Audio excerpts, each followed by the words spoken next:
Tiempo de discípulo, un espacio para que escuches la voz de Jesús. La voz de Jesús. Paz y bien, te habla Fray Alejandro. Una vez más, nos encontramos en este espacio de espiritualidad que el Señor nos regala para sumergirnos en el misterio de la palabra de Dios. De esa palabra hecha historia, de esa palabra que nos salva, de esa palabra que nos rescata, que nos redime de una vida insignificante, de una vida sin sentido, de una vida condenada a la desaparición. Quiero presentarte hoy una palabra tomada del primer libro de los Macabeos. Sabes que en la Biblia tenemos estos libros llamados deuterocanónicos, que fueron revelados por Dios en griego, no en hebreo. Por eso algunos que han optado por tener las Biblias solamente con los libros revelados en hebreo, estos libros le faltan, son 7 libros, de los cuales tenemos el primero y el segundo de los Macabeos. Este libro es el libro de la resistencia.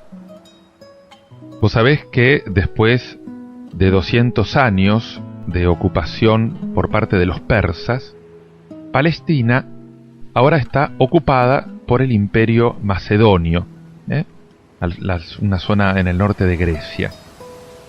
A la muerte de Alejandro Magno, que conquistó por las armas ese imperio inmenso, los judíos ahora son sometidos al reino griego de Egipto.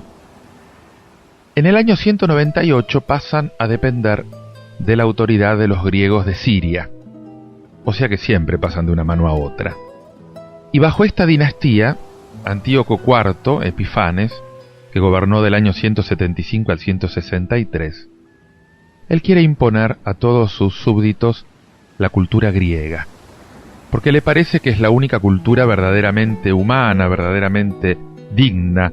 Podríamos hablar de una especie de humanismo griego que se impone o pretende imponerse por la fuerza. Y algunos judíos se dejan seducir por esto. Algunos judíos se dejan asimilar. En cambio otros, bajo la dirección de la familia de los Macabeos, se sublevan y empiezan una guerra de resistencia. Es la época de los mártires. Por eso, el libro también se denomina Libro de los Mártires o Libro de los Macabeos. Señor, qué importante es para nosotros, hombres de principio del siglo XXI, saber que la fe siempre fue vivida sumergida en la historia, en medio de acontecimientos, en el centro de situaciones políticas, culturales. Y yo me pregunto, y te invito a vos a que te preguntes también, ¿cuál es el contexto en el que se desarrolla mi fe hoy? ¿Cuáles son las grandes corrientes de pensamiento que nos marcan? Incluso sin que nosotros lo sepamos.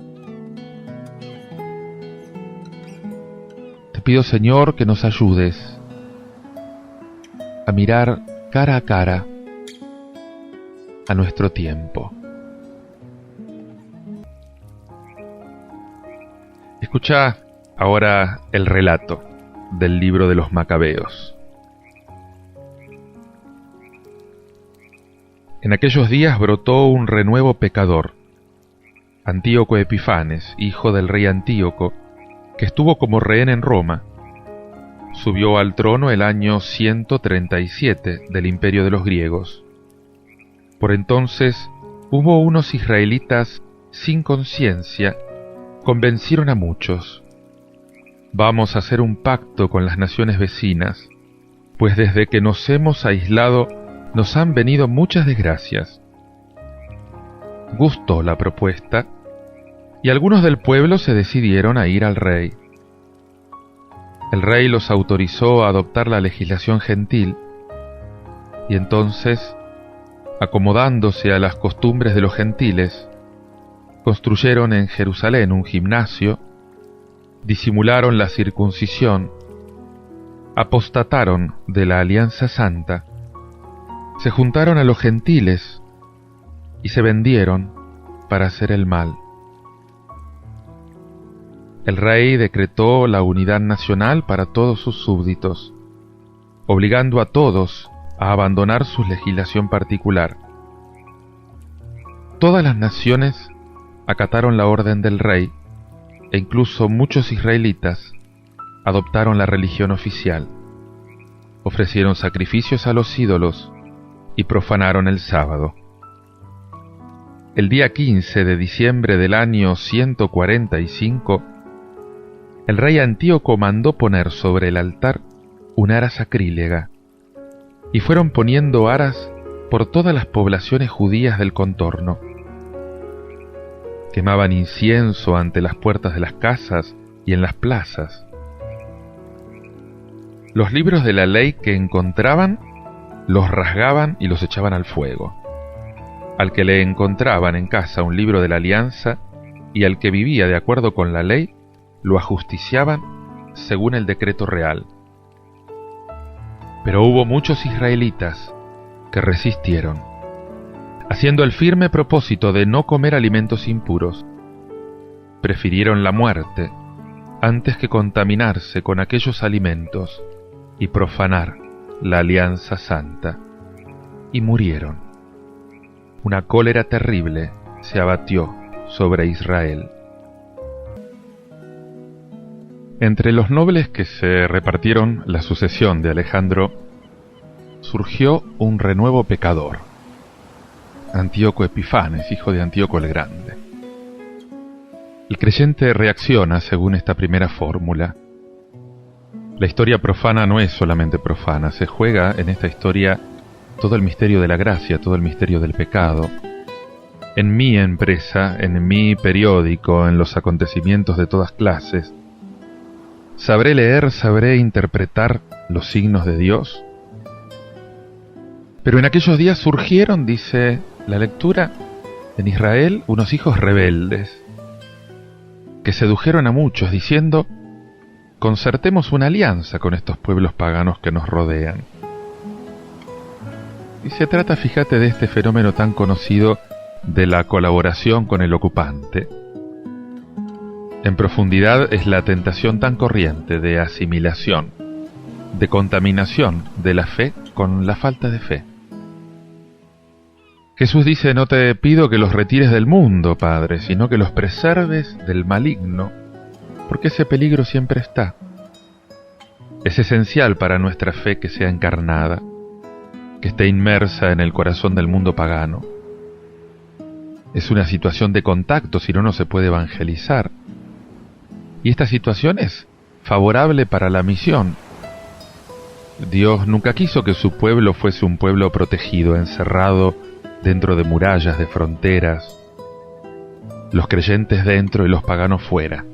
Dios quiso, y esto es un hecho, que los creyentes fuesen dispersados. Primero esa diáspora de los judíos, sembrados, encarnados, testigo, fermento, en medio de los no creyentes, fermento en medio de la masa. Pregúntate si sentís nostalgia de una cristiandad bien protegida, o si aceptás la responsabilidad, el riesgo del contacto. ¿Por qué estás en contacto con tanta gente que no comparte tu fe? ¿Esto se debe al plan de Dios o puramente se debe al azar? Se les permitió adoptar las costumbres paganas, levantaron un gimnasio en Jerusalén, disimularon la circuncisión, sacrificaron a los ídolos, violaron el sábado, quemaron los libros de la ley. Fíjate qué desastre. Esta es la provocación. Hay que elegir. Ya no se puede vivir entre dos aguas, mitad a lo judío, mitad a lo pagano. Es la opción radical. Y hay unos gestos exteriores, visibles, que descubren la pertenencia o la falta de pertenencia a esta tendencia. Y está claro que esos gestos exteriores no son lo esencial, porque lo que cuenta es el corazón. Pero los ritos traducen el corazón. Los ritos traducen la fe. ¿Qué sentido le das a estos ritos? Pero muchos, y esto es lo lindo, muchos israelitas resistieron y prefirieron morir antes que contaminarse con el mundo pagano que los había ocupado. Que el Señor nos enseñe verdaderamente a mirar su ejemplo y a dar la vida por la palabra que nos llena y nos embarga. Te invito a que lo medites escuchando este tema musical de Krista Fott y Claudia Lozano. Enséñame.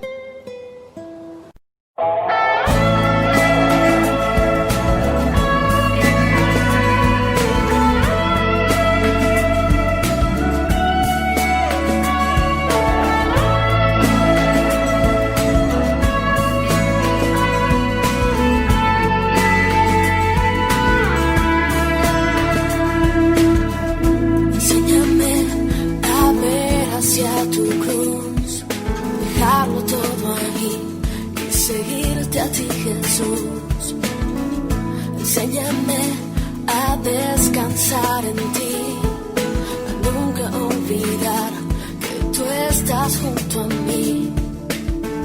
Enséñame a depender de ti.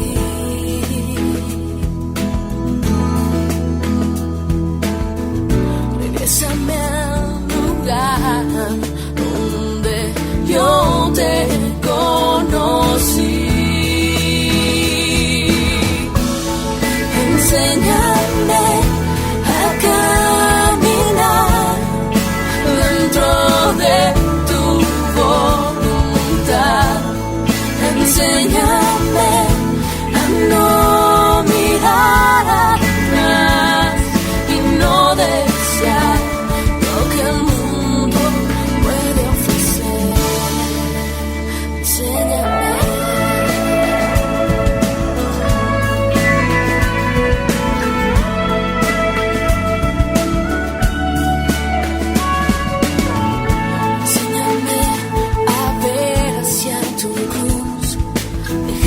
Todo ahí y seguirte a ti, Jesús. Enséñame a descansar en ti, a nunca olvidar que tú estás junto a mí. Enséñame a depender de ti.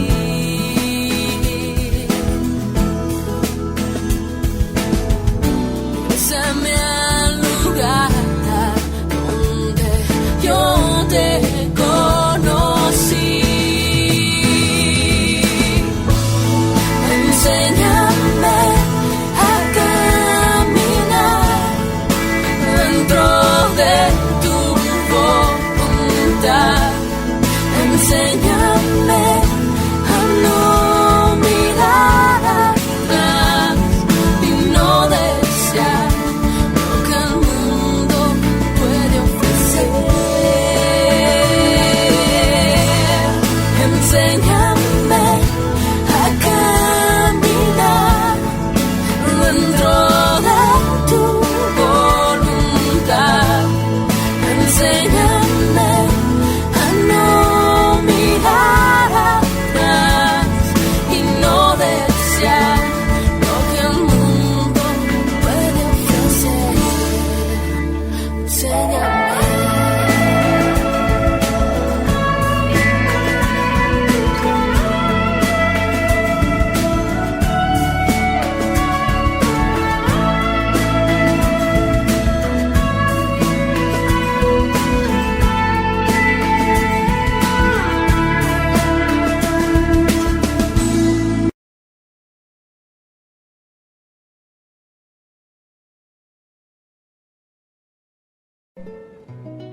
Te invito ahora a que escuches un relato del Evangelio de San Lucas, capítulo 18, versículos 35 al 43.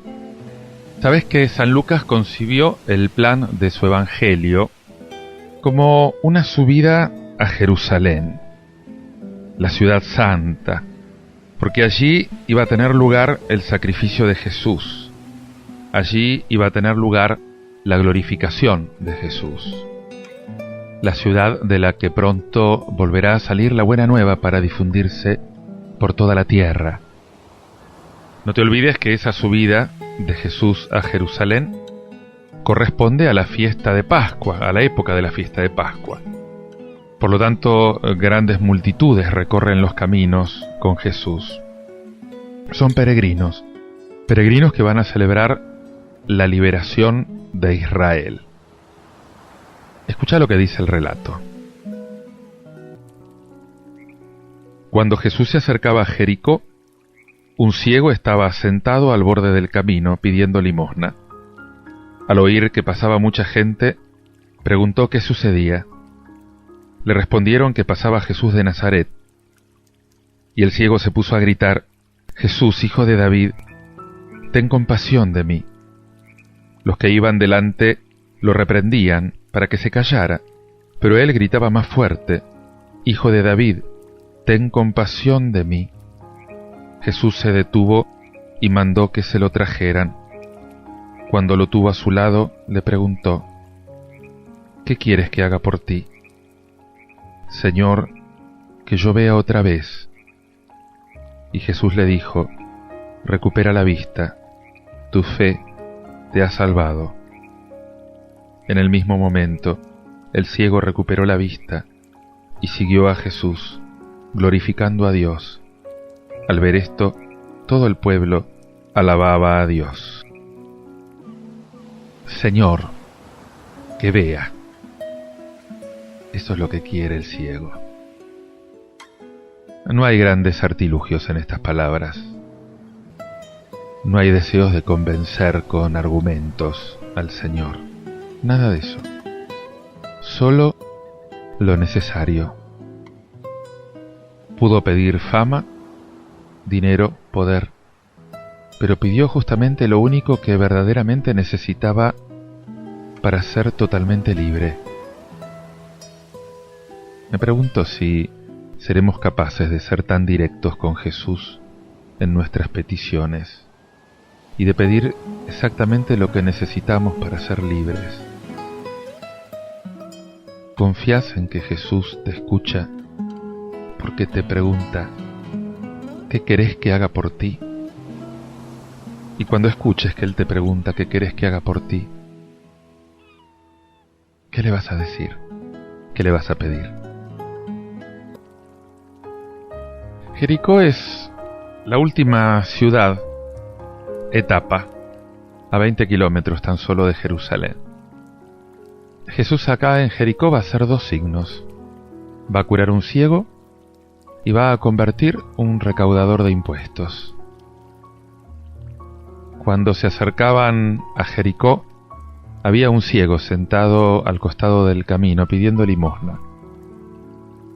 Ese encuentro aparentemente casual, en el desarrollo del relato de Lucas, fíjate que se sitúa inmediatamente después del último anuncio de la pasión que había hecho Jesús, que está en Lucas 18.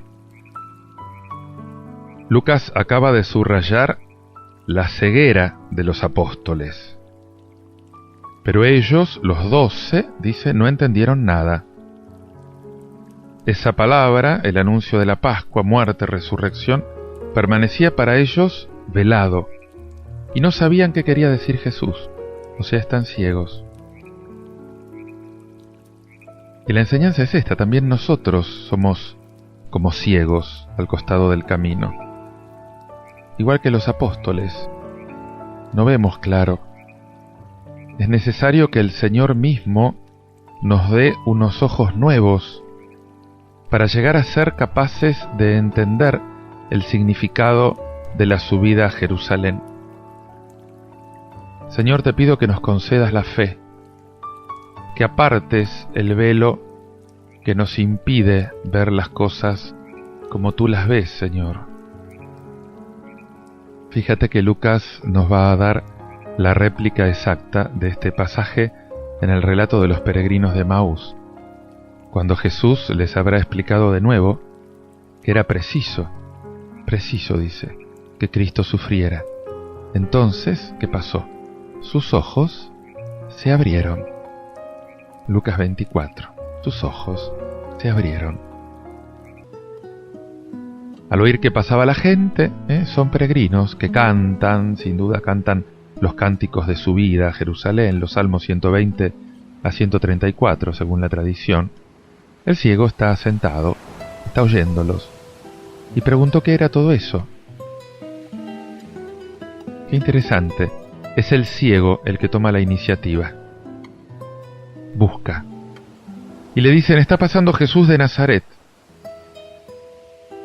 Este título nazareno, empleado muy raramente por los otros evangelistas, pero que Lucas usa 8 veces en los Hechos de los Apóstoles. La multitud identifica a Jesús más sencillamente como Jesús de Nazaret. Jesús de Nazaret. Y él empezó a gritar diciendo, Jesús, hijo de David, ten piedad de mí. En vez de repetir el título sencillo que acaba de escuchar, el ciego de inmediato pasa a una profesión de fe. Hijo de David. Es un título mesiánico. Ya lo reconoce como Mesías. Fíjate que ya se le fue la ceguera. No de los ojos del cuerpo, pero sí del alma. Es ese título anunciado a María el día de la concepción de Jesús en Lucas 1:32. El Señor Dios le dará el trono de David, su padre. De modo que muchos vieron las obras de Jesús y permanecieron ciegos sobre su verdadera identidad. ¿Te das cuenta? Vieron sus obras y permanecieron ciegos. Pero el Mesías, anunciado por los profetas, es ciertamente aquel que cura a los ciegos. Y son esos videntes interiores que descubren quién es, los pobres. Son los que ven justo. Jesús se paró, mandó que lo trajeran. Acepta ese título de realeza, ese título cuyo uso antes había prohibido en Mateo 9:30, les había prohibido usar ese título. Y ahora que su pasión se acerca, todas las esperanzas políticas nacionales que no quiso asumir cuando todo el mundo lo empujaba a esto, ahora quedaron atrás. Se dirige a Jerusalén. Pero no se dirige a Jerusalén para tomar el poder. Se dirige a Jerusalén para morir. Y Jesús le dijo, recobra la vista. Tu fe te ha salvado. Y en el acto recobró la vista y siguió a Jesús, bendiciendo a Dios. Concédeme, Señor, que yo también te siga hasta la cruz, hasta la Pascua, Señor. Te invito a que medites en todo esto escuchando este tema musical de Laura Rey, Luz del Alma.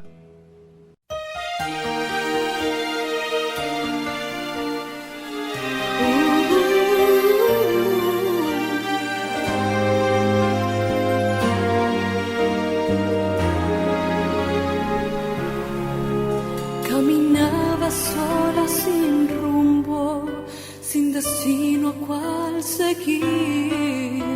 Tal vez oía tu voz, o tal vez no. Solo sé que algo me llevaba a ti. Meditaba y recordaba momentos que oscurecieron mi vida, aunque no te veía, supe que estarías al final esperando por mí. Enciéndeme la luz del alma, enciéndeme, estoy apagada.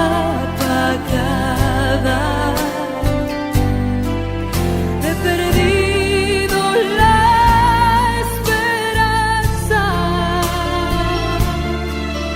y contigo puedo sentirme amada.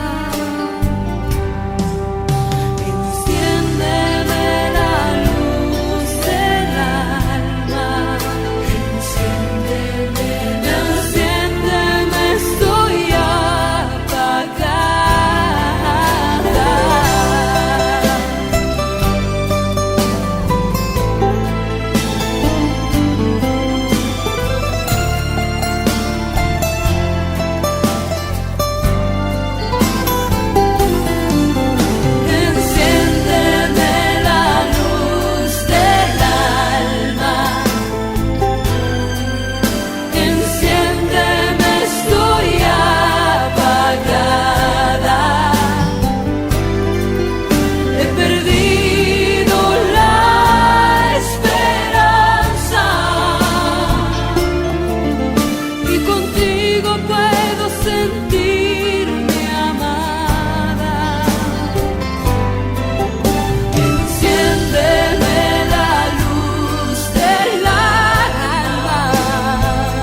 entiéndeme.